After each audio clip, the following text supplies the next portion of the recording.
എല്ലാവർക്കും നമസ്കാരം. ജയശങ്കര. സദാശിവസമാരംഭാം ശങ്കരാചാര്യമധ്യമാം അസ്മദാചാര്യപര്യന്താം വന്ദേ ഗുരുപരമ്പരാം. ജയശങ്കര. ആദിശങ്കര ഇന്റർനാഷണൽ ഫൗണ്ടേഷന്റെ നേതൃത്വത്തിൽ അവതരിപ്പിക്കുന്ന അദ്വൈത ലഹരി വേദങ്ങളെക്കുറിച്ചും വേദാംഗങ്ങളെക്കുറിച്ചും ഉപനിഷത്തുകളെക്കുറിച്ചൊക്കെ പ്രതിപാദിക്കുന്ന അദ്വൈത ലഹരി എന്ന ക്ലാസിന്റെ 41ാമത്തെ സെഷനാണ് ഇന്ന്. ആദ്യമായി ഗുരുസ്മരണയ്ക്കും തുടർന്നുള്ള കാര്യങ്ങൾക്കുമായി ആദിശങ്കര ഫൗണ്ടേഷന്റെ എല്ലാമായ ഡോക്ടർ ജയകൃഷ്ണൻ നമ്പൂതിരി അവറുകളെ ഞാൻ ഈ വേദിയിലേക്ക് ആദരപൂർവ്വം സ്വാഗതം ചെയ്തുകൊള്ളുന്നു. ജയശങ്കര. ജയശങ്കര. ജയശങ്കര. അജ്ഞാനാന്തർഗഹനപതിതൻ ആത്മവിദ്യോപദേശൈഃ ത്രാതും ലോകാൻ ഭവതവശിഖാ താപപാപാച്യമാനാൻ മുക്ത്വാ മൗനം വടപിടപിനോ മൂലതോ നിഷ്പതന്തി ശംഭോർമൂർത്തിശ്ചരതി ഭുവനെ ശങ്കരാചാര്യരൂപാം സദാശിവസമാരംഭാം ശങ്കരാചാര്യമധ്യമാം അസ്മദാചാര്യപര്യന്താം വന്ദേ ഗുരുപരമ്പരാം.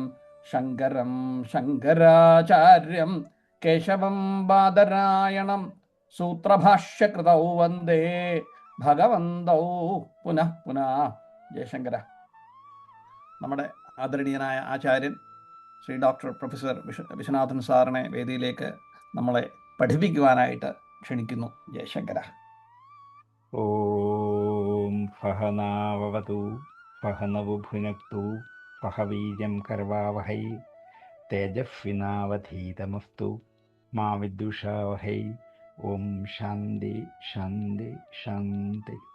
സമാദരണീയരായ എല്ലാ പഠിതാക്കൾക്കും വിനീതമായ പ്രണാമം.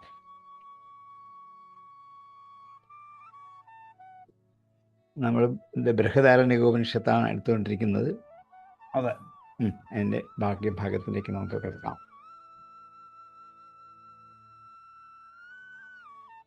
ഇനി എൻ്റെ രണ്ടാം അധ്യായത്തിലെ ഒന്നാം അധ്യായമാണ് കഴിഞ്ഞ പ്രാവശ്യം തീർന്ന. രണ്ടാം അധ്യായത്തിലെ വിഷയത്തിലേക്ക് കിടക്കുകയാണ്. വിഷയങ്ങൾ ചുരുക്കി പറയുന്നുള്ളൂ, കാരണം അത് വളരെ ബൃഹത്താണ് ഈ ഉപനിഷത്ത്. അതിലേക്ക് നമുക്ക് കേൾക്കാം. സമ്പൂർണ്ണമായിട്ടും കടന്നു പോകാൻ പറ്റില്ല. പ്രധാനപ്പെട്ട വിഷയങ്ങൾ മാത്രം, ഇതാണ് ഇതിൻ്റെ കണ്ടന്റ് എന്ന് പറയാൻ വേണ്ടി മാത്രം പറഞ്ഞു പോകുന്നേ ഉള്ളൂ. രണ്ടാം അധ്യായം എന്തുകൊണ്ടും പ്രസിദ്ധമാണ്. കാരണം യാജ്ഞവൽക്യൻ എന്ന ഋഷി അവിടെയാണ് പ്രത്യക്ഷപ്പെടുന്നത്. 4ാം ബ്രാഹ്മണത്തിലാണ്. യാജ്ഞവൽക്യനിലൂടെയാണ് ബൃഹദാരണ്യകം വാസ്തവത്തിൽ അറിയപ്പെടുന്നത്. വാനപ്രസ്ഥം കഴിഞ്ഞു വന്ന യാജ്ഞവൽക്യൻ സന്യസിക്കാൻ ആഗ്രഹിച്ചു. അദ്ദേഹത്തിന് 2 പത്നിമാരുണ്ട്. ഒന്ന് മൈത്രേയി, മറ്റൊന്ന് കാത്യായിനി. 2 പേരാണ്. അതുകൊണ്ട് തനിക്കുള്ള സമ്പത്തെല്ലാം 2 പത്നിമാർക്കായിട്ട് പകുത്തു കൊടുക്കാൻ അദ്ദേഹം നിശ്ചയിച്ചു. എന്നിട്ട് വേണം സന്യാസത്തിന് പോകാൻ. 2 പേർക്കായിട്ട് പപ്പാതി പകുത്തു വെച്ചു. ഇപ്പം മൈത്രേയി വന്ന് പറഞ്ഞു, അങ്ങ് എനിക്ക് നൽകാൻ ആഗ്രഹിക്കുന്നത് ഈ ധനമാണ്, സമ്പത്താണ്. അങ്ങയുടെ സർവ്വസമ്പത്തും മാത്രമല്ല, ഈ ഭൂമി മുഴുവനും എൻ്റേതാക്കി മാറ്റിയാലും എനിക്ക് അമൃതത്വം അനുഭവിക്കാൻ പറ്റുന്നില്ലെങ്കിൽ ഇതുകൊണ്ട് എന്ത് പ്രയോജനം? അങ്ങ് ഭൂമി മുഴുവൻ എനിക്ക് തന്നോളൂ. അതുകൊണ്ട് ഞാൻ ആനന്ദം അനുഭവിക്കാൻ പറ്റുന്നില്ല എങ്കിൽ ഇതുകൊണ്ട് എനിക്ക് എന്താ പ്രയോജനം? ഭൗതികമായ ഒരു സമ്പത്തും ആത്മവിദ്യയ്ക്ക് തുല്യമല്ല. അതുകൊണ്ട് എനിക്ക് അങ്ങയിൽ നിന്ന് വേണ്ടത് അങ്ങ് പഠിച്ചു വെച്ചിരിക്കുന്ന ആത്മവിദ്യ എനിക്ക് ഉപദേശിച്ചു തന്നിട്ട് പോയാൽ അത് എൻ്റെ ദായഭാഗമാണ്. അതെനിക്ക് വേണ്ടൂ. എനിക്ക് ഈ സമ്പത്തൊന്നും ആവശ്യമില്ല എന്ന് മാത്രമല്ല, എന്നെ സംബന്ധിച്ച് ഏറ്റവും വലുത് ആത്മാവാണ്, ശരീരമല്ല, ഇന്ദ്രിയമല്ല, മനസ്സുമല്ല, ബുദ്ധിയല്ല. അതൊക്കെ നിസ്സാരങ്ങളാണ്. മാതാക്കൾ, അച്ഛൻ, അമ്മ, പുത്രന്മാർ, സഹോദരങ്ങൾ, ബന്ധുക്കൾ, വീട്, ഇതൊന്നും എനിക്ക് വലുതല്ല. കാരണം ആത്മനസ്തു കാമായ സർവം ഹിതം ഭവതി. ആത്മനസ്തു കാമായ, തൻ്റെ കാമത്തിന് വേണ്ടിയിട്ടാണ് സർവം ഹിതം ഭവതി. തൻ്റെ ആത്മസുഖത്തിനു വേണ്ടിയിട്ടാണ് എല്ലാം തൻ്റേതാക്കി മാറ്റേണ്ടത്. ഈ ആത്മസുഖം കിട്ടുന്നില്ലെങ്കിൽ ഒന്നും എൻ്റേതല്ല. പുത്രന്മാരെ, ഭാര്യ, സമ്പത്ത്, വീട്, ഇതുകൊണ്ട് എനിക്ക് ആത്മസുഖം കിട്ടുന്നെങ്കിലല്ലേ ഇവരെ അങ്ങനെ അംഗീകരിക്കാൻ പറ്റുള്ളൂ. നേരെ തിരിച്ചാണെങ്കിലോ ഇവരെ കൊണ്ട് എന്താ കഥ? അതുകൊണ്ട് എനിക്ക് ഈ ഭൗതികമായ ഒരു സമ്പത്തുമല്ല എനിക്ക് ആഗ്രഹം. എനിക്ക് വേണ്ടത് നിരതിശയമായ ആനന്ദം. അത് അങ്ങയുടെ കയ്യിലുണ്ട്, അതുമാത്രം എനിക്ക് ഭാഗിച്ചു തന്നിട്ട് പൊക്കോളൂ. ഏതൊരു ഭാര്യ ഇങ്ങനെ പറയും? അവിടെയാണ് മൈത്രിയുടെ ഏറ്റവും വലിയ മഹാത്മ്യം. അവിടെയാണ് ഒരു ഭാര്യയും തൻ്റെ ഭർത്താവിനോട് അങ്ങനത്തെ താങ്കളുടെ സ്വത്തൊന്നും എനിക്ക് ആവശ്യമില്ല, ഒരു സെൻറ്റ് ഭൂമിയും ഒരു സ്വർണവും ഒരു സമ്പത്തും എനിക്ക് വേണ്ട, എനിക്ക് വേണ്ടത് ഈ ആനന്ദമാണ്, എന്ത് തന്നാൽ എനിക്ക് ആനന്ദിക്കാൻ പറ്റുമോ അതാണ് എനിക്ക് വേണ്ടത് എന്ന് പറയാനുള്ള ഒരു മനസ്ഥൈര്യം, ഇത് ഈ ഉപനിഷത്തിൻ്റെ പ്രസിദ്ധമായ ഒരു ഭാഗമാണ്. അതുകൊണ്ട് അങ്ങയിൽ നിന്നും എനിക്ക് വേണ്ടത് ഈ ആത്മവിദ്യ മാത്രമാണ്. ബാക്കി ഏത് വസ്തുക്കൾ തന്നാലും അതെല്ലാം എന്നെ സുഖിപ്പിക്കുകയുള്ളൂ, ആനന്ദിപ്പിക്കില്ല. സുഖമുണ്ടാകും തൽക്കാലം, സുഖം എന്ന് വെച്ചാൽ തൽക്കാലത്തേക്കുള്ളതേ ഉള്ളൂ. ആനന്ദം അതല്ല, അത് ജീവിതം മുഴുവൻ നിലനിൽക്കുന്നതാണ്. അതുകൊണ്ട് എനിക്ക് അത് ഉപദേശിച്ചു തരൂ എന്നാവശ്യപ്പെട്ടപ്പോൾ യാജ്ഞവൽക്യൻ മൈത്രേയിക്ക് ആത്മവിദ്യ ഉപദേശിച്ചു കൊടുക്കുന്നതാണ് ഈ ഉപനിഷത്തിലെ ആ ഒരു ബ്രാഹ്മണത്തിലെ പ്രധാനപ്പെട്ട വിഷയം. അടുത്തതിൽ അത് ഒത്തിരി ഉണ്ട് ആത്മവിദ്യ ഉപദേശിക്കാൻ. ഒരു 5-6 അധ്യായങ്ങളാണ്. നമുക്ക് എന്തെങ്കിലും ഡീറ്റെയിൽഡ് പഠിക്കാൻ പറ്റുന്നെങ്കിൽ പഠിക്കാം. ഇത്തിരി ഗഹനവുമാണ്. അടുത്ത അധ്യായത്തിൽ മധുവിദ്യ എന്നൊരു വിദ്യയെക്കുറിച്ചാണ്.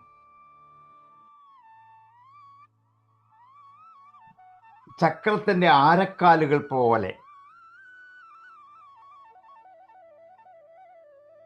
ഈ പ്രപഞ്ച പ്രതിഭാസങ്ങളെല്ലാം ഒരു പരമാത്മ ചൈതന്യത്തിലേക്ക് ബന്ധിപ്പിച്ചിരിക്കുകയാണ്. ചക്രത്തിൻ്റെ ആരക്കാലുകളൊക്കെ അതിൻ്റെ നടുക്കുള്ള അതിലേക്ക് ബന്ധിപ്പിക്കത്തുള്ളൂ. എല്ലാം ഒന്നിച്ച് ഒരിടത്തേക്ക് ചെന്ന് ചേരും. ഇതുപോലെയാണ് ആയിരക്കണക്കിന് പ്രാപഞ്ചിക പ്രതിഭാസങ്ങളെല്ലാം ഈ ഒരു ആത്മശക്തിയിലേക്ക് ലയിച്ച് ചേർന്ന് ഘടിപ്പിച്ചു വെച്ചിരിക്കുകയാണ് എന്ന് ഒരു ഉദാഹരണം പറഞ്ഞിട്ട്, ഈ എന്തിലേക്ക് ഘടിപ്പിക്കുന്നുവോ അതിനെയാണ് മധു എന്ന് നമ്മൾ ഉദ്ദേശിക്കുന്ന തേൻ എന്നല്ല, മധുരമായ മാധുര്യം നൽകുന്ന ആനന്ദം അനുഭവിപ്പിക്കുന്ന എന്നാണ്.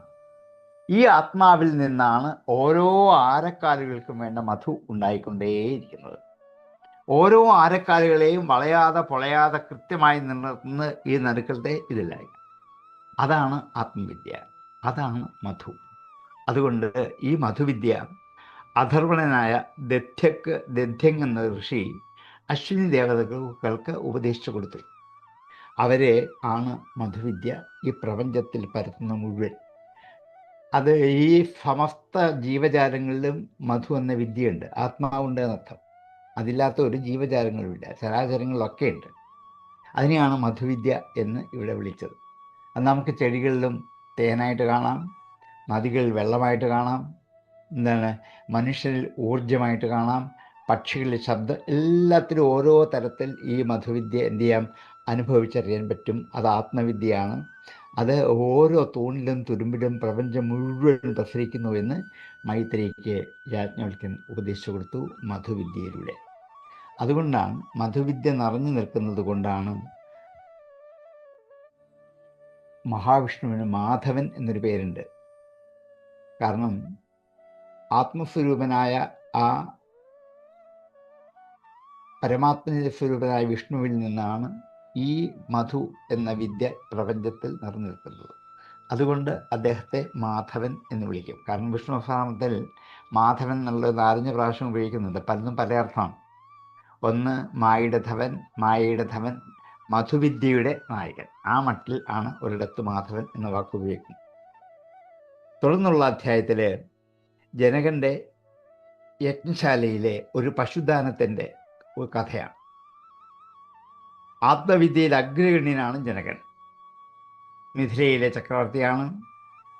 ഈ ഭൂമിയിലുള്ള എല്ലാ രാജാക്കന്മാർക്കും ഋഷിമാർക്കും ഒരു അഭ്യാസ കേന്ദ്രമാണ് ജനകൻ്റെ രാജധാനി. എല്ലാവരും അവിടെ ചെന്ന് പഠിച്ചു പോകുന്നവരാണ്. അവിടെ രാവിലെ മുതൽ രാത്രി വരെ സെമിനാറുകളാണ്. ആർക്കും ഇതിൽ പങ്കെടുക്കാം, ചോദ്യങ്ങൾ ചോദിക്കാം, മറുപടി കിട്ടും, പരസ്പരം ചർച്ച. ഇതിങ്ങനെ നടന്നുകൊണ്ടിരിക്കുന്ന ഏക രാജധാനി ഇന്ദിരയാണ്. അവിടെയാണ് നമ്മുടെ ഫീത ജനിച്ചു വളർന്നു വന്നത്. അവിടുന്ന് ഫീതയ്ക്ക് കിട്ടിയ ഒരു വലിയ ബലവുമുണ്ട്. അതുകൊണ്ട് അദ്ദേഹത്തിനുള്ള പശുക്കളെ മുഴുവൻ, ജനകൻ വലിയ ചക്രവർത്തിയാണ്, ആയിരക്കണക്കിന് പശുക്കളുണ്ട്. ആ പശുക്കളെയൊക്കെ അണിയിച്ചൊരുക്കി കൊമ്പിലും കുളമ്പിലും എല്ലാം സ്വർണം കെട്ടി പട്ടുകൊണ്ട് അലങ്കരിച്ച് ദാനം ചെയ്യാൻ തയ്യാറാക്കി വെച്ചു. എന്നിട്ട് ജനകൻ പറഞ്ഞു, ഈ പശുക്കളെയെല്ലാം ഒരാൾക്ക് കൊണ്ടുപോകാം. ഒത്തിരി പേർക്ക് കൊടുക്കാനുള്ളതല്ല, ഒരാൾക്ക് ഈ പശുക്കളെല്ലാം കൂടെ ഒന്നിച്ചു കൊണ്ടുപോകാം. പക്ഷേ അയാൾ ബ്രഹ്മിഷ്ഠനായ ഒരാളായിരിക്കണം, ബ്രഹ്മവിദ്യ അറിയാവുന്നവൻ ആയിരിക്കണം. അത് പരീക്ഷിക്കുന്നില്ല. ഒരാൾ നേരിട്ട് വന്ന് പറയണം, ഞാൻ ബ്രഹ്മവിദ്യ അറിയുന്നവനാണ്, ബ്രഹ്മിഷ്ഠനാണ്, അയാൾക്കിനെ കൊണ്ടുപോകാം. ഇതിന് ആർക്കാണ് ധൈര്യം? വന്നോളൂ, അവർക്ക് പശുക്കളെ ഞാൻ ദാനം ചെയ്യും. അങ്ങനെ യാജ്ഞവൽക്കൻ പറഞ്ഞത് ഇത് കേട്ടിട്ട് ആ സദസ്സിനുണ്ടായത് യാജ്ഞവൽക്കൻ എന്ന മുനി, തൊട്ടു മുമ്പ് നമ്മൾ കണ്ട യാജ്ഞവൽക്കൻ, അവിടേക്ക് കയറി ചെന്നിട്ട് ഞാൻ ഇതിന് തയ്യാറാണ്, എനിക്ക് പശുവിനെ വേണം എന്നാവശ്യപ്പെട്ടു. അപ്പോൾ ആ യജ്ഞവേദിയിൽ ഉണ്ടായിരുന്ന ഓരോരുത്തരും ഇദ്ദേഹത്തോട് ഓരോ ചോദ്യം ചോദിക്കും. അതിന് മറുപടി പറഞ്ഞെങ്കിൽ മാത്രമേ പശുവിനെ കൊണ്ടുപോകാൻ പറ്റുള്ളൂ. ഈ ചോദ്യം ഈ 2-3 അധ്യായങ്ങളെ പ്രധാനപ്പെട്ട ഒരു വിഷയമാണ്. യാജ്ഞവൽക്യ ജനക സംവാദം എന്നാണ് ആ സഭയിൽ വെച്ച് നടത്തുന്നതാണ്. ഇവിടെ ഇങ്ങനെ ചോദ്യം ചോദിച്ച് ഉത്തരം പറയിക്കാൻ കാരണം കർമ്മണി വ്യജ്യതേ പ്രജ്ഞ എന്നാണ്. കർമ്മം കൊണ്ട് മാത്രമേ ഇത് പ്രജ്ഞ പ്രകടമാക്കാൻ പറ്റുള്ളൂ. ഒരാൾക്ക് ബുദ്ധി ഉണ്ടെന്ന് അറിയുന്നത് അയാളെ കൊണ്ട് ജോലി ചെയ്യിക്കണം, അല്ല അറിയാൻ പറ്റത്തില്ല. ഒരു മുട്ടുസൂചി താഴെ വീണ് എടുക്കാനെങ്കിലും പറയണം, അപ്പോൾ അറിയാം അയാളുടെ ബുദ്ധി സാമർഥ്യം എന്താണ്. കർമ്മത്തിൽ മാത്രമേ ബുദ്ധി വ്യഞ്ജിതമാവുകയുള്ളൂ. അതുകൊണ്ട് ഹോതാവായ ആശ്വലായനാണ് ആദ്യത്തെ ചോദ്യം ഉന്നയിച്ചത്. അദ്ദേഹം ചോദിച്ചത്, യജ്ഞകർമ്മങ്ങൾ നിത്യമാണോ? ഇതൊക്കെ ഉണ്ടായി മറിഞ്ഞു പോകുന്നതല്ലേ, ശാശ്വതമല്ലല്ലോ. എന്തിനാണ് ഈ യജ്ഞത്തിന് ഇത്ര പ്രാധാന്യം കൊടുക്കുന്നത്? ഇതാണ് ഒരു ചോദ്യം ചോദിച്ചു. യാജ്ഞവൽക്കൻ അതിന് മറുപടി പറയണം. ന്യായമായ ഒരു ചോദ്യമാണ്. അപ്പോൾ മറുപടിയായിട്ട് യാജ്ഞവൽക്കൻ പറഞ്ഞു, അഗ്നിസ്വരൂപമായ യജമാനൻ്റെ വാക്കാണ് യജ്ഞം, ഈ കർമ്മങ്ങളല്ല. യജമാനൻ ഉച്ചരിക്കുന്ന വാക്കുകളാണ് കർമ്മം. വാക്ക് ആത്മചൈതന്യത്തെ അറിയാനുള്ള വഴിയാണ്. അങ്ങനെയാണ് യജ്ഞം ആത്മചൈതന്യത്തെ അറിയാനുള്ള വഴിയായിട്ട് മാറുന്നത്. അതിൽ പ്രധാനം മന്ത്രങ്ങളാണ്, വാക്കുകളാണ്. അതിൽ കൂടി ലക്ഷ്യത്തിലേക്ക് എത്തുകയാണ് ചെയ്യും.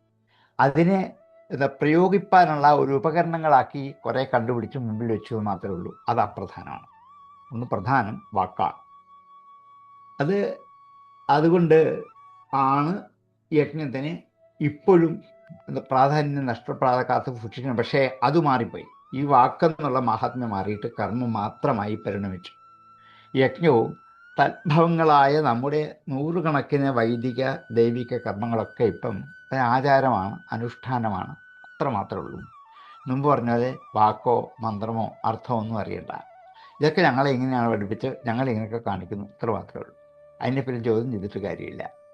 അങ്ങനെ അത് മാറിക്കഴിഞ്ഞു. അത് അനിത്യമാണ്, നിത്യമല്ല എന്നാണ് ഇദ്ദേഹം മറുപടി പറഞ്ഞത്. രണ്ടാമത്തെ ചോദ്യം ആർത്തഭകൻ എന്ന ഒരു ഋത്തിക്കാണ് ചോദിച്ചത്. അദ്ദേഹം ചോദിച്ചത്, ഇന്ദ്രിയ വിഷയങ്ങളുടെ സ്വരൂപത്തെ ബന്ധിപ്പിക്കുന്നതിലുള്ള മൃത്യുവിൻ്റെ വിഷയങ്ങൾ എന്താണ്? ഒരാൾ മൃത്യുവിലേക്ക് അകപ്പെടാനുള്ള വിഷയങ്ങൾ എന്തൊക്കെയാണ്? അപ്പോഴേ അദ്ദേഹം പറഞ്ഞു, ഇന്ദ്രിയങ്ങൾ വിഷയങ്ങളുമായി ബന്ധിക്കുന്നതാണ് മനുഷ്യനെ മൃത്യുവിലേക്ക് നയിക്കുന്നത്. അങ്ങനെയാണ് മൃത്യു വിഷയങ്ങളായിട്ട് തീരുന്നത്. ഇത് പ്രാണങ്ങളൊക്കെ വിഷയങ്ങളാണ്. അവിടെ കണ്ണ്, മൂക്ക്, ത്വക്ക് മുതലായിരിക്കുന്ന ഇന്ദ്രിയങ്ങൾ ബന്ധനത്തിന് കാരണമാണ്, നശ്വരമാണ്. ഇന്ദ്രിയങ്ങൾ ഭോഗേച്ഛ വിടാതെ നമ്മെ പിഴുതുകൊണ്ടേയിരിക്കും. ഒന്നുകൊണ്ടും അതിന് മതിയാവില്ല. കണ്ണിന് എത്ര കണ്ടാലും മതി എന്ന് വരില്ല. നാവിന് എത്ര ഒരു 10,000 പ്രാവശ്യം പാൽപ്പായസം കുടിച്ചാലും 90 വയസ്സായ ഒരാളോട് ചോദിച്ചാൽ ഇത്തിരി നാക്കിൽ ഒഴിച്ചേക്കുമെന്നേ പറയൂ. കാരണം ഇത് വിടില്ല. ഇതിങ്ങനെ വിടാതെ പിന്തുടരും. ഇന്ദ്രിയങ്ങൾ ഭോഗേച്ഛ വിടാതെ പിന്തുടരുന്നു. ഇത് ബന്ധനത്തിന് കാരണമാണ്. ഈ ബന്ധനമാണ് മൃത്യു. ഒറ്റ മറുപടിയായി. ഇതാണ് മൃത്യു. എല്ലാവരും മൃത്യുവിലേക്ക് പോകാൻ കാരണവും ഈ ബന്ധനം കൊണ്ടാണ്. അതുകൊണ്ട് അടുത്ത ചോദ്യം ചോദിക്കുന്നത് ലഹ്യപുത്രനായ ഭുജ്യുവാണ്. പാരീക്ഷതന്മാർ ആരാണ്? ഒറ്റ ചോദ്യം. ലോകത്തിൻ്റെ അതിർത്തി എങ്ങനെ നിശ്ചയിക്കും? നമുക്ക് ഈ പശുവിനെ കൊണ്ടുപോയി ഇതിനൊക്കെ മറുപടി പറയണം. എല്ലാ പാങ്ങൾ പശുവിനെ കൊണ്ട് പോകാൻ പറ്റില്ല. അപ്പോൾ അദ്ദേഹം മറുപടി പറഞ്ഞു, പാരീക്ഷതന്മാർ എന്ന് വെച്ചാൽ അശ്വമേധം ചെയ്യുന്നവരെന്നാണ് വാക്കിൻ്റെ അർത്ഥം. അശ്വമേധം ചെയ്യുന്നവരാണ് പരീക്ഷതന്മാർ. കുതിര എവിടെ വരെ പോകുന്നുവോ അതാണ് അതിർത്തി, അത്രയേ ഉള്ളൂ. ഈ കുതിര അഴിച്ചു വിട്ടാൽ കുതിര എവിടെയൊക്കെ പോകുമോ അതാണ് അവർക്ക് ലോകത്തിൻ്റെ അതിർത്തി. ഇനി അശ്വമേധത്തിലെ കുതിരയെ വർണ്ണിച്ചുകൊണ്ടാണ് ഇത് ആരംഭിച്ചത്. ഒറ്റ വാക്കിൽ മറുപടി പറഞ്ഞു കഴിഞ്ഞു. അടുത്ത ചോദ്യം ചക്രപുത്രനായ ഉഷസ്ഥനാണ് ചോദിച്ചത്. ബ്രഹ്മത്തെക്കുറിച്ചാണ് ചോദ്യം. ആത്മാവിൻ്റെ അസ്തിത്വം എന്താണ് എന്നാണ് ചോദ്യം. അത് നശ്വരമോ അനശ്വരമോ? യാജ്ഞവൽക്യൻ ജീവാത്മ പരമാത്മ ഭേദത്തെ വിസ്തരിച്ച് ഉപദേശിക്കും. ജീവാത്മാവ് നശ്വരമാണ്, പരമാത്മാവ് അനശ്വരമാണ്. ഇത് നമ്മൾ ഇതിപ്പോൾ പല പ്രാവശ്യം പറഞ്ഞ വിഷയങ്ങൾ തന്നെയാണ്. അടുത്തത് കുശീതകപുത്രനായ കഹോലൻ ആണ് അടുത്ത ചോദ്യം ചോദിക്കുന്നത്. ഓരോ ഋത്തുക്കൾ ഓരോ ചോദ്യം ചോദിക്കാം. ആത്മസ്വരൂപത്തെക്കുറിച്ചാണ് അറിയേണ്ടത്. ആത്മാവിൻ്റെ സ്വരൂപം എന്താണ്, എങ്ങനെ അതിനെ തിരിച്ചറിയും എന്നാണ്. ആത്മസ്വരൂപം നിരുപാധികമാണ്. ഉപാധികൾ സ്വീകരിച്ചാൽ പിന്നെ ആത്മചൈതന്യം പ്രകടമല്ല. ശരീരമെന്ന ഉപാധിയെ സ്വീകരിക്കുമ്പോൾ ജീവാത്മാവായി. ഉപാധികൾ ഇല്ലാത്തതാണ് പരമാത്മസ്വരൂപം. അങ്ങനെ തിരിച്ചറിയണം എന്നൊറ്റ വാക്കിൽ മറുപടി കൊടുക്കും. ഉപാധികൾ ഉണ്ടെങ്കിൽ ജീവാത്മാക്കളെ മാത്രമേ അറിയൂ. ഉപാധി വിട്ട് കഴിഞ്ഞാൽ മാത്രമേ പരമാത്മാവിനെ അറിയാൻ പറ്റൂ. കാരണം പരമാത്മാവിന് ഉപാധിക്കൊന്നുമില്ല. അത് ജീവാത്മാ സ്വരൂപത്തിൽ ഉപാധി സ്വീകരിച്ചു. അപ്പോൾ പരമാത്മാവിനെ അറിയണമെങ്കിൽ നീണം ഉപാധികൾ വിടണം, എങ്കിൽ മാത്രമേ അറിയാൻ പറ്റുള്ളൂ. അടുത്ത് വാചക്കുനുവിൻ്റെ പുത്രിയായ ഗാർഗിയാണ് ചോദിക്കുന്നത്. അവരും യജ്ഞശാലയിൽ ഇരിക്കുന്ന പണ്ഡിതയാണ് ഗാർഗി. വാചക്കുനു എന്ന ഋഷിയുടെ പുത്രിയാണ് ഗാർഗി. ഗാർഗി ചോദിച്ചു, ഈ പ്രപഞ്ചത്തിൽ ഓതപ്രോതമായി നിൽക്കുന്നത് എന്താണ്? ഓതപ്രോതം വെച്ചാൽ ഊടും പാവും എന്ന് മലയാളത്തിൽ പറയാം. ഈ വസ്ത്രം നെയ്യുമ്പോൾ ഒന്ന് ഊടും മറ്റേത് പാവുമാണ്. അങ്ങോട്ടും ഇങ്ങോട്ടും പരസ്പരം കൂടിച്ചേർന്നെങ്കിൽ മാത്രമേ അത് മുണ്ടായിട്ട് മാറുകയുള്ളൂ. അങ്ങനെ ഈ പ്രപഞ്ചത്തിൻ്റെ ഓതപ്രോതങ്ങൾ അല്ലെങ്കിൽ ഊടും പാവും എന്താണ് എന്നാണ് ചോദ്യം. ഇത് രണ്ടും ഒന്ന് തന്നെയാണ് പറയുക. രണ്ട് നൂലല്ലേ. ഓതമായി നിൽക്കുന്നതും പ്രോതമായി നിൽക്കുന്നതും തന്നെയാണ്, നൂല് തന്നെയാണ്. രണ്ടും ഒന്നാണ്, രണ്ടും രണ്ടല്ല. അതാണ് ആത്മസ്വരൂപം. രണ്ട് എന്നൊന്നില്ലാത്തത് ആണ് ആത്മസ്വരൂപം എന്ന് യാജ്ഞവൽക്യന് മറുപടി. എല്ലാത്തിനും യാജ്ഞവൽക്യന് മറുപടി പറയാം. അല്ലാതെ പശുവിനെ കൊണ്ടുപോകാൻ പറ്റില്ല. ആരാണെന്ന് ചോദിച്ചാൽ ആരും വന്നില്ല. യാജ്ഞവൽക്യൻ പറഞ്ഞു, ഇതാ ഞാൻ തയ്യാറാണെന്ന്. അടുത്ത ചോദ്യം അരുണപുത്രനായ ഉദ്ദാലകനാണ് ചോദിക്കുന്നത്. ജന്മപരമ്പരകൾ ഏതിലാണ് കെട്ടിപ്പടുത്തുകൊണ്ടേയിരിക്കുന്നത്? ഒരു ജന്മം കഴിഞ്ഞാൽ മറ്റൊരു ജന്മം, മറ്റൊരു ജന്മം, ഇങ്ങനെ ജന്മപരമ്പരകൾ ഏതിലാണ് പടുക്കുന്നത്? ഞാൻ മരിക്കുന്നതോടുകൂടി എൻ്റെ ഇത് കഴിഞ്ഞെങ്കിൽ പിന്നെ അടുത്ത ജന്മം എവിടെ തുടങ്ങും? ഈ ഇഷ്ടികയുടെ മൂലി വേണ്ട അടുത്ത ഇഷ്ടിക വെക്കാൻ. ഈ പരമ്പരകൾ എത്ര നല്ല ചോദ്യങ്ങളാണ് വാസ്തവം. നല്ല വിദഗ്ധമായ മറുപടിയാണ്. നമുക്ക് ഈ ഉപനിഷത്ത് വിസ്തരിച്ച് പഠിക്കുമ്പോൾ മാത്രമേ നമുക്കിത് കിട്ടുകയുള്ളൂ മുഴുവൻ. ഞാനിപ്പോൾ എൻ്റെ വിഷയം മാത്രം പറഞ്ഞു പോകുന്നത് മാത്രമേ ഉള്ളൂ. നിങ്ങൾക്ക് എപ്പോഴെങ്കിലും ഒന്ന് വായിച്ച് പഠിക്കാൻ എന്ത് പ്രേരകമാകട്ടെ എന്ന് കരുതി മാത്രം. അപ്പുറം മാലയിൽ നൂല് പോലെയാണ്. ഒറ്റ മറുപടി.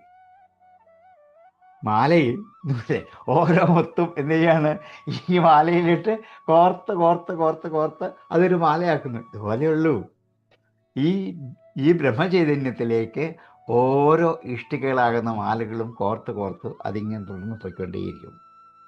ഇതെല്ലാം സംയോജിച്ചിരിക്കുന്നതാണ്. അടുത്ത ശകലപുത്രനായ വിദഗ്ധൻ ആണ് ചോദ്യം. വിദഗ്ധൻ ഒരു ഋഷിയുടെ പേരാണ്. നമ്മളിപ്പോൾ വിദഗ്ധൻ എന്ന് പറഞ്ഞാൽ പണ്ഡിതൻ എന്നുള്ള അർത്ഥം നമ്മൾ ഉപയോഗിക്കുമെങ്കിലും ഈ പ്രപഞ്ചത്തിൽ എത്ര ദേവതകളുണ്ട് എന്നാണ് ചോദ്യം. 33 കോടി ഉണ്ടെന്നും അല്ലെന്നും ഇല്ലെന്നും ഇതെന്താ, ഇതിനെക്കുറിച്ചാണ് ചോദ്യം. ഇതൊക്കെ എത്ര പ്രസക്തമായ ചോദ്യങ്ങളാണ് ചോദിക്കുക. അപ്പം അദ്ദേഹം മറുപടി പറയും 33 കോടാനുകോടി ദേവതകളുണ്ട്. ദേവതകളല്ലാത്ത ഒന്നും ഈ പ്രപഞ്ചത്തിലില്ല. കാരണം വൈദിക ഋഷിമാരെ സംബന്ധിച്ച് ഈ പ്രപഞ്ചത്തിലുള്ള സകല ഈ ചരാചരങ്ങളും, കല്ലും മണ്ണും പുഴയും സമുദ്രവും വൃക്ഷങ്ങളും ഒക്കെ ദേവതകളാണ്. ദേവതയല്ലാത്ത ഒന്നുമില്ല. ഉരല് ദേവതയാണ്, ഉളക്ക ദേവതയാണ്, ഇതെല്ലാം ദേവതയാണ്. അപ്പം എത്ര കോടാനുകോടി പദാർത്ഥം പ്രപഞ്ചത്തിലുണ്ടോ അത്രയും ദേവതകളുണ്ട്. അത്രയുള്ള ഒറ്റ മറുപടിയാണ്. ഇതിനെല്ലാം ദേവതകൾ എന്നാണ് വിളിക്കുക. അതുകൊണ്ട് ഇത് മുഴുവൻ വിസ്തരിച്ച് പറഞ്ഞിട്ട് കൊടുക്കുന്നുണ്ട്. അതിൻ്റെ അകത്ത് ഓരോന്നും വിഭാഗീകരിച്ച് വിസ്തരിച്ച് പറഞ്ഞിട്ട് കൊടുക്കും. അടുത്ത ചോദ്യം ഗാർഗിയാണ് ചോദിക്കുന്നത്. ആത്മസ്വരൂപമായ ബ്രഹ്മത്തെക്കുറിച്ച് തനിക്ക് വിസ്തരിച്ചറിയണം എന്നാണ്. അല്പം ക്ഷുഭിതനായി യാജ്ഞവൽക്യൻ അതിന് മറുപടി പറഞ്ഞു, ആത്മസ്വരൂപമായ ബ്രഹ്മത്തെക്കുറിച്ച് എന്താണ് ബ്രഹ്മം എന്ന് നിർവചനം പറയാൻ പറ്റില്ല. അനിർവചനീയമാണ് അത്. അതുകൊണ്ട് അനിർവചനീയമായൊരു വസ്തു പറയാൻ അനണു അഹ്രസ്വം എന്നൊക്കെ അതിനെ പറയാൻ പറ്റൂ. അണുവല്ല, ഹ്രസ്വമല്ല. പിന്നെ ഒറ്റ വാക്ക് നേതി നേതി നേതി, ഇതല്ല ഇതല്ല ഇതല്ല ഇതല്ല എന്ന് എല്ലാറ്റിനെയും നിരാകരിച്ചിട്ട് യാജ്ഞവൽക്യൻ നിശബ്ദനായിട്ട് വന്നു. എന്താന്ന് പറഞ്ഞില്ല. ഇതല്ല ഇതല്ല ഇതല്ല എന്ന് മാത്രമേ പറഞ്ഞുള്ളൂ. കാരണം എന്താണ്?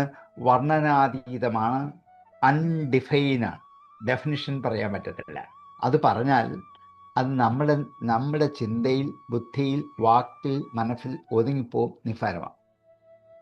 ഈ പ്രപഞ്ചം മുഴുവൻ നിറഞ്ഞു നിൽക്കുന്ന ഒരു വസ്തുവിനെ ഒരു വാക്കിൽ, ഒരു ബുദ്ധിയിൽ, ഒരു മനസ്സിൽ അവതരിപ്പിക്കാൻ പറ്റില്ല. അതിൽ കൊള്ളുന്നതല്ല അത്, അതിൻ്റെ അപ്പുറത്താണ്. അതുകൊണ്ടാണ് അത് എന്താണ് എന്ന് പറയാൻ പറ്റില്ല, എന്തല്ല എന്ന് മാത്രമേ പറയാൻ പറ്റൂ. ആ മൗനം യാജ്ഞവൽക്യന് വിജയമായി. അല്ല അല്ല അല്ല അല്ല അല്ല എന്ന് പറഞ്ഞിട്ട് മൗനമായിട്ട് വന്നു. എന്താണെന്ന് പറഞ്ഞില്ല, കാരണം പറയാൻ പറ്റില്ല. ഇതിൽ യാജ്ഞവൽക്യൻ വിജയിച്ചു. കാരണം അത് പറയാൻ പറ്റത്തില്ല, അപ്രമേയമാണ്, അളക്കാൻ പറ്റില്ല. യഥോ വാചോ നിവർത്തന്തി അപ്രാപ്യ മനസാ സഹ. വാക്കിനൊന്നും അവിടെ എത്താൻ പറ്റില്ല, പിന്നെ എങ്ങനെ പറയാൻ പറ്റും? ഇത്രയുമായി തീർന്നപ്പോൾ എല്ലാവരുടെയും ചോദ്യമടങ്ങി സഭയെ ജയിച്ച് യാജ്ഞവൽക്യൻ പശുക്കളെ കൊണ്ടുപോവുകയും ചെയ്തു. ഇതൊരു വാക്യമാണ്, ഒരു കഥയാണ്. കഥ പറയാൻ വേണ്ടിയായിരുന്നില്ല, പക്ഷേ ഈ കാര്യം ഇത്രയും വിഷയങ്ങൾ നമ്മളൊന്ന് കൊണ്ടുവരാൻ വേണ്ടിയിട്ട് ഒരു കഥാഗോളത്തിൽ ഇത് അവതരിപ്പിച്ചത് മാത്രമേ ഉള്ളൂ. അടുത്ത അധ്യായത്തിൽ യാജ്ഞവൽക്യൻ വീണ്ടും ജനകസഭയിലേക്ക് വരുന്നുണ്ട്, രണ്ടാമതൊരിക്കൽ കൂടി. അപ്പം ജനകൻ ചോദിച്ചു, പശുവിനെ കൊണ്ടുപോകാനാണോ വന്നത്? ഇതിനിപ്പോൾ വന്ന അങ്ങനെയായിരുന്നല്ലോ, പശുവിനെ കൊണ്ടുപോകാനാണോ വന്നതെന്ന് ചോദിച്ചു. അതോ ജ്ഞാനം സ്വീകരിക്കാനാണോ? കാരണം ഇവിടുന്ന് എല്ലാവരും ജ്ഞാനം സ്വീകരിച്ചിട്ടുണ്ടാവുക, എന്തിനാണ് വന്നതെന്ന് ചോദിച്ചു. അപ്പം യാജ്ഞവൽക്യൻ രണ്ടിനും കൂടി വേണ്ടിയാണ്. പശുവിനെയും കൊണ്ടുപോകണം, ജ്ഞാനവും വേണം, രണ്ടിനും കൂടിയാണ് വന്നത് എന്ന് പ്രതിച്ചു. അങ്ങേക്ക് എന്തൊക്കെ അറിയാം എന്ന് ചോദിച്ചു. കാരണം ഇതുവരെ ജനകൻ ചോദിച്ചിരുന്നില്ലല്ലോ. അന്ന് ഋത്വിക്കുകൾ മാത്രമേ ചോദിച്ചുള്ളൂ. ഇപ്പം ജനകൻ ചോദിക്കാം, അങ്ങേക്ക് എന്തൊക്കെ അറിയാം എന്ന് യാജ്ഞവൽക്യൻ ആദ്യം ജനകനോട് ചോദിച്ചു. ജനകൻ അറിയാവുന്ന എല്ലാം പറഞ്ഞു. ഒടുവിൽ യാജ്ഞവൽക്യൻ്റെ ചോദ്യങ്ങൾക്ക് എല്ലാം മറുപടി പറയാനാകാതെ വന്നപ്പോൾ ജനകൻ അദ്ദേഹത്തെ ശിഷ്യനായി തീർന്നു. ജനകൻ യാജ്ഞവൽക്യൻ്റെ ശിഷ്യനായി. മരണാന്തരം ജീവിതത്തിന് അസ്തിത്വം, ഇതാണ് ഒടുവിലത്തെ ചോദ്യം. മരണാന്തരം മനുഷ്യർ, ഇത് നമ്മൾ കഠോപനിഷത്തിൽ പഠിച്ചാണ് വിസ്തരിച്ചത്, ഞാൻ അതിനെക്കുറിച്ച് വിസ്തരിച്ച് പറയുന്നില്ല. എവിടേക്കാണ് ആത്മാവ് പോകുന്നത്? ഒരു യാത്രക്കാരനെ പോലെ എവിടേക്ക് പോകുന്നു? മരിച്ചു പോയി എന്നാണല്ലോ പറയുന്നത്.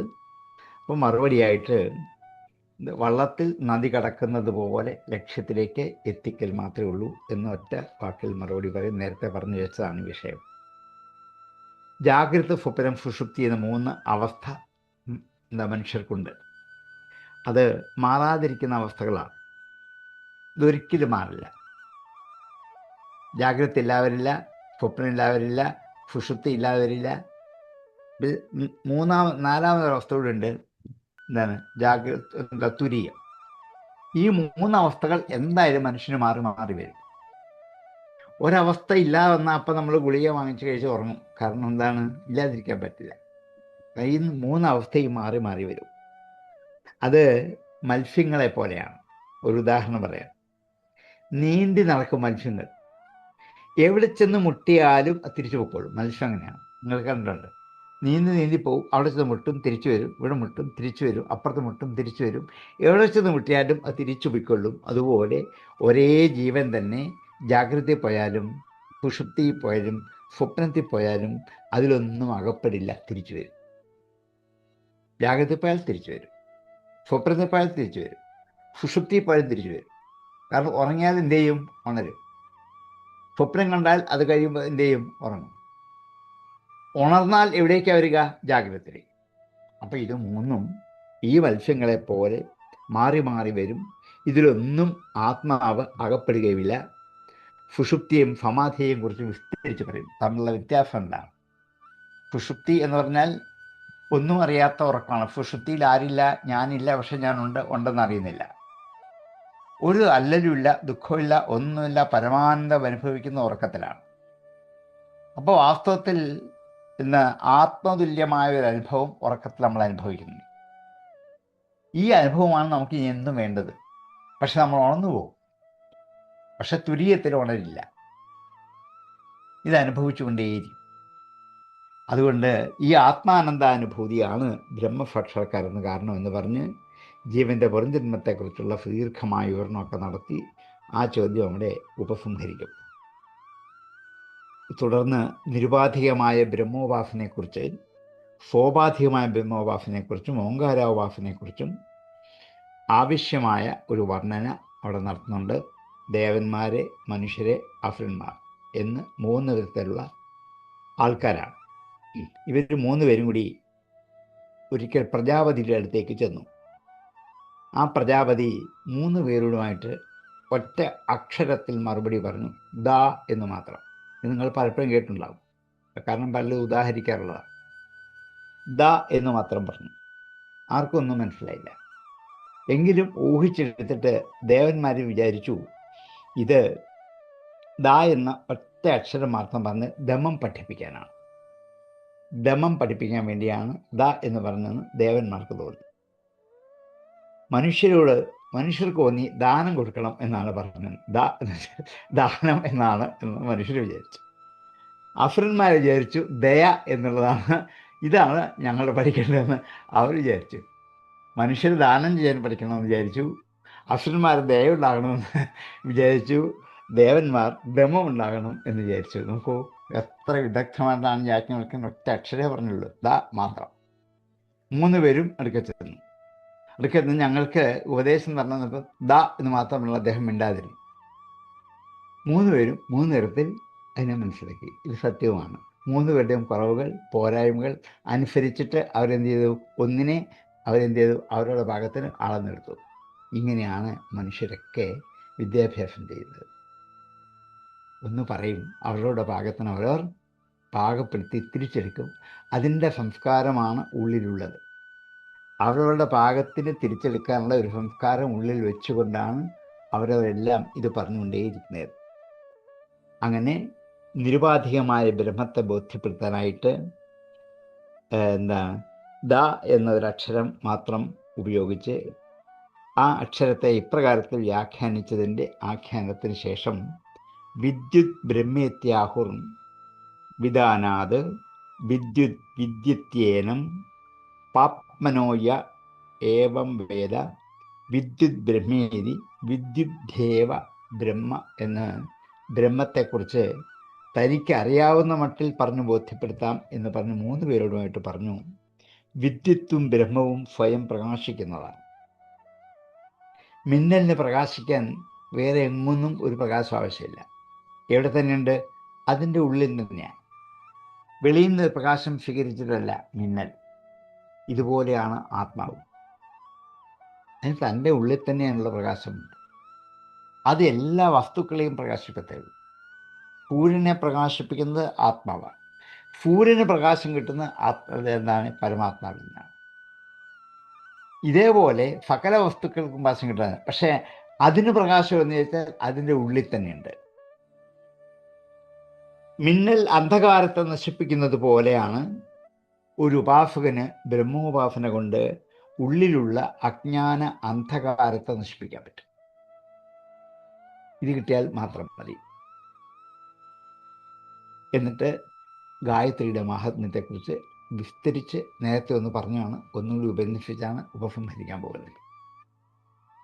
ഉപാസകന്റെ വിഘ്നങ്ങളെയും പാപങ്ങളെയും എല്ലാം മാറ്റുന്നതാണ് ഗായത്രി. ഗായത്രിയെ നിരന്തരമായി ഉപാസിക്കുന്നവർക്ക് ജീവിതത്തിൽ വരാൻ പോകുന്ന വിഘ്നങ്ങൾ, ഇത്ര കാലവും ചെയ്ത പാപങ്ങൾ, ജന്മാന്തരങ്ങളായി സമ്പാദിച്ച പാപങ്ങൾ, ഇവയെല്ലാം ഓരോ പ്രാവശ്യവും ഉച്ചരിക്കുന്നതോടുകൂടി ലയിച്ച് ലയിച്ച് ലയിച്ച് പരിശുദ്ധമായി തീരും അന്ധക്കരണം. ഇതിനാണ് ഗായത്രിയുടെ ഉപാസന നിർബന്ധമായും വിധിച്ചത് എന്ന്, അത് അമൃതത്വം പ്രദാനം ചെയ്യാൻ പറ്റുന്നതാണ് ഗായത്രി എന്നാണ്. അത് ബോധ്യപ്പെടുത്താൻ വേണ്ടി യജുസിലെ ഒരു മന്ത്രം കൂടി കോട്ട് ചെയ്താണ് ഉപസംഹരിക്കുന്നത്. അഗ്നേ നയഫുപഥ രായേ അസ്പാൻ വിശ്വാനി ദേവ വൈണാനി വിദ്വാൻ യോധ്യ അസ്പജുഹുരാണമേനോ ഭൂഷിഷ്ടാം തേ നമ ഉക്തിം വിധേയമാണ്. അഗ്നേ സംബോധനയാണ്. അല്ലയോ അഗ്നി, സുപഥ നയ, നല്ല വഴിയിലേക്ക് ഞങ്ങളെ പറഞ്ഞേക്കൂ, ഞങ്ങളെ നല്ല വഴിയിലേക്ക് വിടൂ. ഞങ്ങളിപ്പോൾ പോകുന്ന വഴി നല്ലതാണോ എന്ന് ഞങ്ങൾക്ക് നിശ്ചയമില്ല. അതുകൊണ്ട് ഞങ്ങളെ പോകേണ്ട വഴി കൂടി, നിശ്ചിതമായ ഇഷ്ടം പോലെ വഴികളുണ്ട്. അതുകൊണ്ടാണ് നൂറുകണക്കിന് വഴികൾ ഇവിടെയുണ്ട്. ഏത് വഴി കൂടി പോയാലാണ് സുഖമായി ലക്ഷ്യത്തെത്താൻ പറ്റും ഞങ്ങൾക്കറിയില്ല. ആർക്കറിയാം? അഗ്നിക്കറിയാം.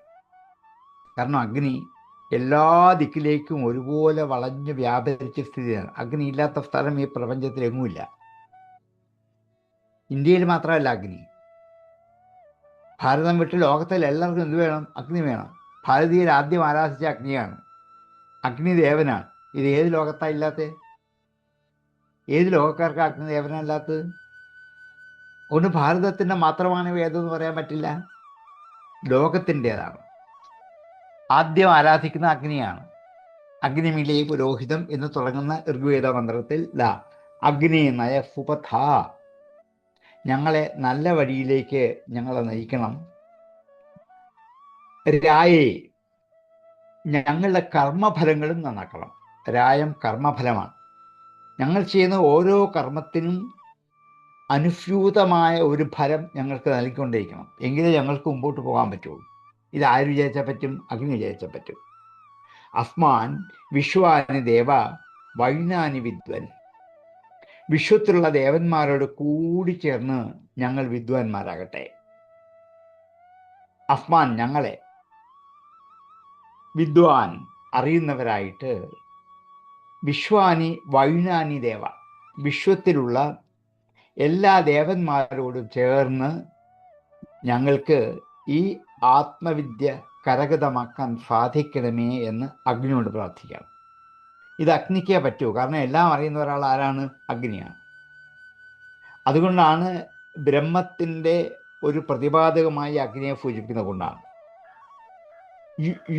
യുയോധ്യ അസ്മജുഹുരാണം ഏനോ, ഞങ്ങളുടെ ഏനഫുകൾ, ഏനഫിൻ്റെ പാപം, ഞങ്ങളുടെ പാപങ്ങളെയൊക്കെ യുദ്ധം ചെയ്ത് ഇല്ലാതെയാക്കൂ. യുയോധ്യ, യുദ്ധം ചെയ്യുക. യുദ്ധം ചെയ്ത് മല്ലടിച്ച് പാപത്തെ മുഴുവനും, അത്രയ്ക്ക് കഠിനമായ പ്രവൃത്തിയാണ് പാപത്തെ ഇല്ലാതാക്കുന്നത്. എളുപ്പമല്ല, യുദ്ധം ചെയ്തു വരാൻ ഇത്തിരി പ്രയത്നം നന്നായിട്ടും ആവശ്യം. അങ്ങനെ ചെയ്ത് ഞങ്ങളുടെ ഈ പാപത്തെ എല്ലാം ഇല്ലാതെയാക്കൂ. ഭൂയിഷ്ടാം തേ നമ ഉക്തിം വിധേയമാണ്, ഞങ്ങളുടെ ഈ വാക്കുകളൊക്കെ അങ്ങേക്ക് സ്തുതിയായിത്തീരട്ടെ. ഭൂയിഷ്ടാം തേ, ഏറ്റവും ധാരാളമായ ഉക്തികളായിട്ട്, സ്തുതികളായിട്ട് ഞങ്ങളുടെ വാക്കുകൾ തീരട്ടെ എന്ന് അഗ്നിയെ സ്തുതിച്ചുകൊണ്ടാണ് ഈ ഉപനിഷത്ത് അവിടെ ഉപസംഹരിക്കുന്നത്. ബൃഹദാരണ്യകം എന്ന പേര് അന്വർത്ഥമാണ്. അത്ര ബൃഹത്താണ്. ആരണ്യകം കാട്ടിലുള്ളതാണ് എന്നർത്ഥം. കാട്ടിൽ എത്ര തരം വൃക്ഷങ്ങളുണ്ട്? ബൃഹദാരണ്യവും അങ്ങനെയാണ്. എല്ലാത്തരം അറിവുകളും ബൃഹദാരണ്യത്തിലുണ്ട്. ഓരോ വൃക്ഷങ്ങൾക്കും ഓരോ ഉപയോഗമുണ്ട്. അനൗഷധം ന കിഞ്ചിത് അസ്തി, ഔഷധം അല്ലാത്ത ഒരു ചെടിയും ഈ പ്രപഞ്ചത്തിലില്ല. അതേപോലെയാണ് ഈ ബൃഹദാരണ്യകത്തിലെ ഓരോ വാക്കും ബ്രഹ്മപ്രതിപാദകമായ അർത്ഥത്തിലേക്ക് നമ്മെ എത്തിക്കും. അതുകൊണ്ടാണ് അറിഞ്ഞുകൊണ്ട് ബൃഹത്തും ആരണ്യവും എന്ന പേര് ഇതിനിട്ടത്. പലതരത്തിലുള്ള ആൾക്കാർ, പല രീതിയിലുള്ളവർ, പലതരത്തിൽ പ്രയോജനപ്പെടുത്തലാണ് ഈ ഉപനിഷത്തിൻ്റെ ലക്ഷ്യം. ഓണല്ലേ, ദേവന്മാർക്ക് ദാ കൊടുത്തു, മനുഷ്യർക്കും ദാ കൊടുത്തു, അസുരന്മാർക്കും ദാ കൊടുത്തു. അപ്പം പലതരത്തിൽ അവരെന്ത് ചെയ്തു, അതിനെ പ്രയോജനപ്പെടുത്തുക. ഇതാണ് ഈ ഉപനിഷത്തിൻ്റെ ലക്ഷ്യം. വനത്തിലെ പോലെ ആയിരക്കണക്കിന് വിഭവമുണ്ട്. അത് അവരവരുടെ പാകത്തിന് അവരവർ സ്വീകരിച്ച് ഈ ഉപനിഷത്ത് ഉപയോഗിച്ച് എന്താ കൃതാർത്ഥരാകട്ടെ എന്ന് സൂചിപ്പിച്ചാണ് ആ ഉപനിഷത്ത് ഇവിടെ ഉപസംഹരിക്കുന്നത്. നമുക്കിവിടെ ഈ ബൃഹദാരണ്യകം എന്ന ഉപനിഷത്ത് തൽക്കാലം ഇവിടെ സമാപിപ്പിക്കാം. ഇന്ന് സംശയം ഉണ്ടെങ്കിൽ ചോദിക്കാം. ഇനിയും മുതൽ നമ്മൾ ഉപനിഷത്ത് തീർന്നു, 10 ഉപനിഷത്ത് നമ്മൾ ഉദ്ദേശിച്ചത് തീർന്നു. ഇനി അടുത്ത് ഐതിഹാസികം എന്നൊരു ഖണ്ഡത്തിൽ രാമായണത്തെക്കുറിച്ചാണ്. രാമായണം, മഹാഭാരതം, ഇത് രണ്ടുമാണ്. ഇത് നിങ്ങൾക്ക് പരിചയമായ വിഷയമാണ് ധാരാളം. ഇതിൻ്റെ കഥയും കാര്യങ്ങളൊക്കെ എല്ലാവർക്കും അറിയാം. ഒത്തിരി സംശയങ്ങളും ആ വിഷയങ്ങളൊക്കെ ഉണ്ടാകാം. നമുക്ക് ചർച്ച ചെയ്ത് തന്നെ മുമ്പോട്ട് പോകാം. രാമായണവും മഹാഭാരതവും. പിന്നെ എന്താണ്, മഹാഭാരതം വിസ്തരിച്ച് നമുക്ക് പറയേണ്ടി വരും. അതിനകത്ത് ഗീതയുണ്ട്, ഫനൽ ഫുജാതീയം എന്നൊരു ഗീതയേക്കാൾ ഗഹനമായൊരു ഉപനിഷത്ത് ഭാഗമുണ്ട്, വിദുരോപദേശമുണ്ട്. ഇത് മൂന്നും എന്താണ് മഹാഭാരതത്തിലെ പ്രധാന ഉപദേശങ്ങളാണ്. അതും ചർച്ച ചെയ്താണ് നമ്മൾ പോകുന്നത്. അതുകൊണ്ട് രാമായണ മഹാഭാരതങ്ങളിലേക്ക് നമുക്ക് അടുത്ത ദിവസം പോലെ പ്രവേശിക്കാം. ഇന്ന് ആർക്കെങ്കിലും സംശയം ഉണ്ടെങ്കിൽ ചോദിക്കാം. അത് നമുക്ക് നമസ്കാരം ചേട്ടാ. ആ. ചേട്ടാ, ഇതിനകത്തെ ഇപ്പോ ഈ യജ്ഞവാൽക്യനോട് ഇദ്ദേഹം ചോദിച്ചതിന് നിത്യാനിത്യ കർമ്മങ്ങളെ കുറിച്ച് ചോദിച്ചില്ല, ആദ്യത്തെ ചോദ്യം. അതെ. അപ്പൊ ആ ചോദ്യത്തിന് ഉത്തരം വരുന്നതായിട്ട് അഗ്നിസ്വരൂപനായ യജമാനന്റെ വാക്കാണ് മുക്തിസ്വരൂപം എന്ന് ചേട്ടൻ പറഞ്ഞു. എനിക്കതുകൊണ്ട് മനസ്സിലായില്ല ശരിക്കും. ആ ചോദ്യത്തിന് ഉത്തരം കിട്ടിയോ ഇല്ലയോ എന്നൊരു സംശയം. വാക്കെന്ന് വെച്ചാൽ മന്ത്രമാണ്, അനുഷ്ഠാനമല്ല അവിടെ പ്രധാനം. ഇപ്പൊ നമ്മൾ ഈ കാണിക്കുമ്പോ അങ്ങനല്ല. ഇപ്പൊ നമ്മൾ അങ്ങോട്ട് കുത്തി അതാണ് ഞാൻ പറഞ്ഞത്. അതാ ഞാൻ പറഞ്ഞത്. ഇടത്തിട്ട് വരത്തിട്ട് ഇതിലല്ല കാര്യം. എന്ത് മന്ത്രം ഉപയോഗിച്ചിട്ടാണോ അത് ചെയ്യുന്നത്, ആ വാക്കിന്റെ അർത്ഥം ശരിക്കറിഞ്ഞ് ഉപയോഗിച്ചാൽ മാത്രമേ ലക്ഷ്യത്തിലേക്ക് എത്താൻ പറ്റൂ. അത് നിത്യമാണ്, അത് മാറില്ല. ആചരണങ്ങൾ മാറും. കാരണം ഇപ്പൊ ഓരോ ഓദിക്കന്മാര് പറഞ്ഞ രീതികൾ പഠിക്കുന്ന അത് മാറും. അത് അനിത്യമാണ്. അനിത്യമാണ്. നിത്യമായത് വാക്കാണ്, അത് മാറില്ല. അപ്പൊ ആ മന്ത്രമാണ്, അത് അതാണ് വാക്ക്. അപ്പൊ അതാണ് നിത്യം, മറ്റേത് അനിത്യമാണ്. ഇന്ന് നമ്മുടെ ഒരു ചടങ്ങിലും മന്ത്രം അനിത്യമാണ്. ആരും അന്വേഷിക്കില്ല, അറിയില്ല, ആർക്കും അറിയുകയും വേണ്ട. ഈ ചൊല്ലുന്നവർക്ക് അറിയാൻ വേണ്ട, ചൊല്ലിപ്പിക്കുന്നവർക്കും അറിയത്തില്ല. ആ മന്ത്രത്തിന്റെ അർത്ഥം അറിഞ്ഞിട്ടാണ് ചെയ്യുന്നതെങ്കിൽ അവിടെയാണ് ലക്ഷ്യത്തിലേക്ക് എത്താൻ പറ്റുന്നത്. ഇതാണ് ഇദ്ദേഹത്തിന്റെ മറുപടി. മന്ത്രത്തിനുള്ള പ്രാധാന്യമേ നമ്മൾ കൊടുക്കണ്ടു. മറ്റ് കാണിക്കുന്ന ചടങ്ങുകൾക്ക് അത്രയ്ക്ക് പ്രാധാന്യം കൊടുക്കേണ്ട ആവശ്യമുള്ളൂ. ഒന്ന് മാറിപ്പോയെന്ന് വെച്ചാൽ ഒരു അപകടവും ഇല്ല. അങ്ങോട്ട് പക്ഷെ ഇത് പോയിക്കെന്നു പറഞ്ഞാൽ അവർക്ക് ഭയങ്കര ഇങ്ങനെ ഇതിന് മാറ്റം വരുത്താൻ പറ്റില്ലെന്ന് അവരുടെ വിചാരം. മറ്റേ മന്ത്രം മാറ്റാം. ഇനിയിപ്പോ യജ്ഞവാൽക്കരെയും ബൃഹദാരണ്യത്തെ റെഫർ ചെയ്ത് പറയാലോ. തീർച്ചയായിട്ടും. ആ ഒന്നാമത്തെ ചോദ്യം അത് തന്നെയാണല്ലോ. അതായത് എനിക്ക് തോന്നുന്നു. രണ്ടാമത് ഇപ്പൊ ചേട്ടൻ ഇപ്പൊ ചൊല്ലിയപ്പോ പറഞ്ഞു അഗ്നേയനായ സുബധാരായ എന്ന് പറഞ്ഞു. അപ്പൊ ഈ അഗ്നേയനായ ഇപ്പൊ പഞ്ചഭൂതങ്ങളില്ലേ, എന്തുകൊണ്ട് നമ്മൾ അഗ്നിക്ക് മാത്രം, അതോ അതിന് മാത്രമേ പൂർണ്ണമായിട്ട് സംസ്കാരം ഉണ്ടാവുന്നുള്ളൂ? പഞ്ചഭൂതങ്ങളിൽ മുഖ്യൻ അഗ്നിയാണ്. കാരണം ഈ അഗ്നി ബാക്കി എല്ലാത്തിലും ഉണ്ട്. ജലത്തിലുണ്ട്, വായുവിലുണ്ട്, ആകാശത്തിലുണ്ട്, പൃഥ്വിയിലുണ്ട്. ചേട്ടൻ പണ്ട് പറയുകയും ചെയ്തു. ഈ 4ലും ഉള്ളതാണ് അഗ്നി. അതുകൊണ്ട് അഗ്നി മുഖ്യമായി, അഗ്നി ഒന്നാമത്തേതാക്കി. കാരണം എല്ലാത്തിലും നിൽക്കുന്ന ഒരാളേ ഉള്ളൂ. അതുകൊണ്ടാണ് മറ്റൊക്കെ സംസ്കരിച്ചാലും ഒന്നിൽ നിന്ന് മറ്റൊന്നിലോട്ട് പോകുന്നെങ്കിലും പൂർണ്ണമായിട്ടൊരു സംസ്കാരം അഗ്നിയിലെ അഗ്നി സംസ്കാരമാണ് ഏറ്റവും ഉത്കൃഷ്ടം. ജയശങ്കര, മറ്റൊന്നും ഇല്ല. വേറെ ആർക്കെങ്കിലും എന്തെങ്കിലും ചോദിക്കാനുണ്ടോ ചോദിച്ചോണ്ടേ, അല്ലെങ്കിൽ നമ്മുടെ ഇന്നത്തെ ക്ലാസ് ഇവിടെ അവസാനിപ്പിക്കാം. ജ്യോതിഷേ, വാമനേട്ടാ, വേറെ ആർക്കെങ്കിലും എന്തെങ്കിലും ചോദിക്കാനുണ്ടോ? അഭിലാഷ് എല്ലാം കേട്ടുകൊണ്ടിരിക്കുകയാണ്. ചോദ്യങ്ങളായിട്ട് ഒന്നും ഉരുത്തിരിയുന്നില്ല. കാരണം എല്ലാം ഇങ്ങ് പറഞ്ഞു തരാണ്. പിന്നെ നിങ്ങളോട് ചോദിക്കാൻ എന്താ ഉള്ളത്? പറയുന്നത് കുറച്ചാണെങ്കിലും അത് പഴം അങ്ങോട്ട് തൊലിച്ച് നീ കഴിച്ചുകൊണ്ടിരിക്കുക അങ്ങോട്ട് തരികയാണ് കഴിക്കുക ആളുകൾ. അപ്പൊ അവിടുത്തെ ജ്ഞാനത്തിന് മുമ്പില് ആ അമൃതം തരുന്ന അമൃത് കുറച്ചെങ്കിലും സേവിക്കാനുള്ള ഭാഗ്യം കിട്ടി. അത് നമ്മുടെ എന്താ പറയുക ആദിശങ്കര ഇന്റർനാഷണൽ സംഘടന ഉണ്ടായത് കൊണ്ടും ഇന്നത്തെ എന്താ മോഡേൺ ഇലക്ട്രിക്സ് ആയിട്ടും സാർ ഇവിടെ സമനസ്സോടുകൂടി അദ്ദേഹം വരുന്നതുകൊണ്ട് നമുക്ക് കിട്ടുന്നു. ആ പുണ്യത്തിന് നമുക്ക് ഇന്നും അദ്ദേഹത്തിന് എന്താ ഈ നല്ല വാക്കുകൾ നമുക്ക് പറഞ്ഞു തരാൻ കേൾക്കാനുള്ള ഭാഗ്യം ഉണ്ടായിട്ട് എന്ന് മാത്രമേ പ്രാർത്ഥിക്കാനുള്ളൂ. ജയശങ്കര ജയശങ്കര. ചേട്ടാ, പിന്നെ ഈ 33 ദേവതയുടെ കണക്ക് പറഞ്ഞല്ലോ, അത് ഈ മറ്റേ ഈ പറഞ്ഞതല്ലേ ഉള്ളൂ, ഏകാദശ രുദ്രന്മാരും ദ്വാദശാദിത്യന്മാരും മരുത്തുക്കളും, അതെ, ആ 33 പക്ഷെ ഈ മറ്റൊരു സംശയം ഇപ്പൊ പറഞ്ഞത് അതൊരു നല്ലൊരു ചിന്തയായി. കാരണം ഈ ഭൂമി എല്ലാം ദേവൻ എന്നാണല്ലോ പറയുന്നത് അല്ലെ, എല്ലാവരെയും ആത്മൻ ദേവൻ ദേവത എന്നാണല്ലോ പറയുന്നത് അല്ലെ, സകല ജീവജാലങ്ങളുടെയും ദേവശബ്ദത്തിലാണ്. ഭൂമിയല്ലേ സ്വർഗം, ദേവന്മാര് സ്വർഗത്തിലാണ് വസിക്കുന്നതെങ്കിൽ ഭൂമിയല്ലേ സ്വർഗം? അതെ, തീർച്ചയായിട്ടും. ആ സ്വർഗനരങ്ങൾ സങ്കല്പമല്ലേ നമ്മൾ ഉണ്ടാക്കിയെടുക്കുന്നത്. അതാണ് അപ്പൊ ദേവത. ഈ യാജ്ഞവൽക്യനെ ചോദിക്കുന്ന ഓരോ ചോദ്യവും എത്ര ഗഹനമായ ഉത്കൃഷ്ടമായി ഇന്നത്തെ കുട്ടികൾ മുതൽ അറിഞ്ഞിരിക്കേണ്ട നല്ല ചോദ്യങ്ങളാണ്. പക്ഷെ ഈ ചോദ്യങ്ങൾ ആരും അറിയാറില്ല, അന്വേഷിക്കാറുമില്ല എന്നുള്ളതാണ്.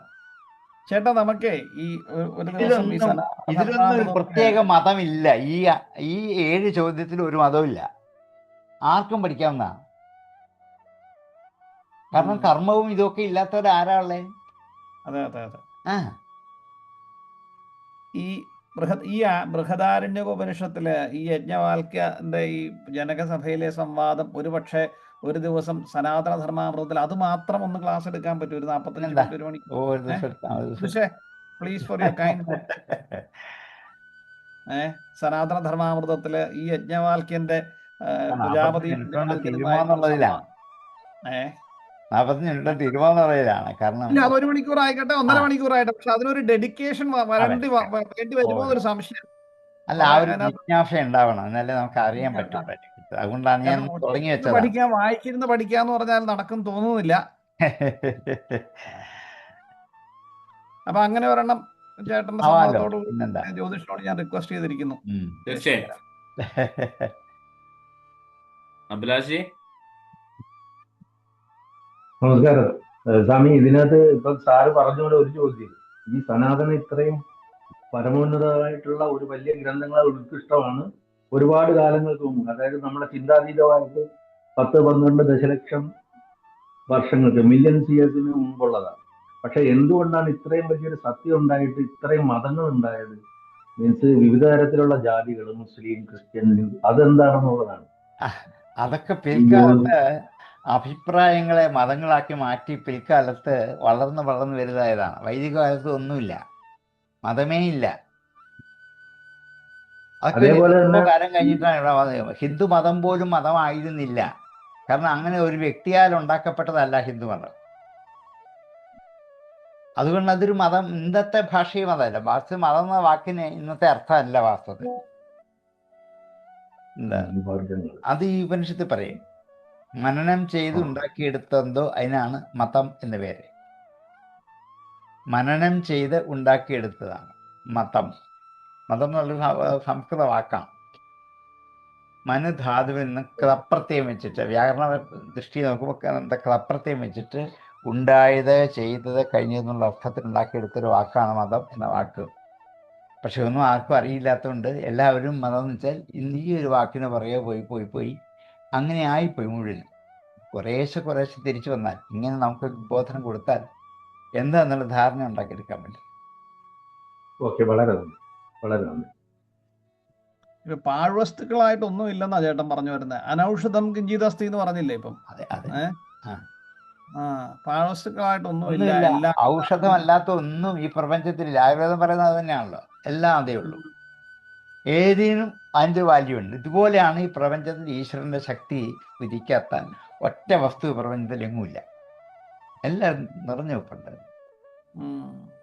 ആ ഒരു അവബോധത്തെ നമ്മുടെ ഉള്ളിൽ ഉറപ്പിക്കാൻ സാധിച്ചാൽ, അത് ഒരു ദിവസം കൊണ്ട് പറ്റില്ല, പല ദിവസം കേട്ട് മനനം ചെയ്ത് വീണ്ടും കേട്ട് അങ്ങനെ ഉറപ്പിച്ച് വന്നെങ്കിലേ പറ്റില്ല. ഇപ്പം നമ്മൾ കേട്ടതങ്ങ് പോകും, അത്രേ ഉള്ളൂ, കഴിഞ്ഞു. കേൾക്കുമ്പോൾ ശരിയാന്ന് തോന്നും, പക്ഷേ ഇത്തിരി കഴിയുമ്പോൾ അത് പോകും. വീണ്ടും കേൾക്കണം. ഈ ആവർത്തിച്ച നെയ്യും എണ്ണയൊക്കെ ഉപയോഗിക്കുന്ന പോലെ ആവർത്തനം കൊണ്ട് ഇത് ഉറച്ചു വരിക. അതുകൊണ്ട് വിളക്ക് ഇങ്ങനെ എവിടെയെങ്കിലും കത്തിച്ചുകൊണ്ടിരിക്കണം അല്ലേ? അതെ തീരൊഴിച്ച് വിളക്ക് കത്തിച്ചുകൊണ്ടേ ഇരിക്കണം. അതെ തീ എന്നാ അതെ കെട്ടു. അതെ പോയാൽ പിന്നെ കത്തിച്ചെടുക്കാനുള്ള പാടാണ്. ഓക്കെ. ശങ്കര ജ്യോതിഷേ പൂർണ്ണമാക്കാം. വളരെ സന്തോഷം സർ. എന്തായാലും ഓ. ഇന്നത്തെ ക്ലാസ്സും ഇവിടെ പൂർണ്ണമാവുകയാണ്. മുമ്പ് പറഞ്ഞതുപോലെ ഭാഗവത ഇതിന്റെ നമ്മൾ അതിന്റെ ലിങ്ക് ഞാൻ ഇതിനകത്ത് കൊടുക്കാം, ഗ്രൂപ്പുകളിലൊക്കെ കൊടുക്കാം. 27-ാം തീയതി വരെ സമയമുണ്ട്. അപ്പോൾ അതിന് താല്പര്യമുള്ളവർക്ക് അതിനകത്ത് ചോദിക്കാവുന്നതാണ്. അല്ലെങ്കിൽ ഞങ്ങളുമായിട്ട് കോൺടാക്ട് ചെയ്ത് കഴിഞ്ഞാൽ നമ്മളത് ആ രീതിയിൽ നമ്മളത് എത്തിച്ചു തരുന്നതായിരിക്കും. എല്ലാവർക്കും നന്ദി. എന്താ ഒരു ബുക്ക് എനിക്ക് വേണമായിരുന്നു. തീർച്ചയായിട്ടും. ആരാണ് സംസാരിക്കുന്നതെന്ന് പറയുമോ? തീർച്ചയായിട്ടും ഞാൻ അതിന്റെ എല്ലാം കൂടി ഇട്ടു തരാം കേട്ടോ. 27-ാം തീയതി വരെ നമുക്ക് അതിന് ഇതുണ്ട്, പ്രീ പബ്ലിക്കേഷൻ സൗജന്യമുണ്ട്. അപ്പൊ 500 രൂപ കൊടുത്തു കഴിഞ്ഞാൽ അത് ലഭിക്കുന്നതാണ്. മറ്റല്ലെങ്കിൽ പിന്നെ അത് 650 രൂപയാവും. ഓക്കെ, ഞാനത് എടുത്തു തരാം. എല്ലാവർക്കും നന്ദി, നമസ്കാരം. ജയശങ്കര. ജയശങ്കര. ജയശങ്കര.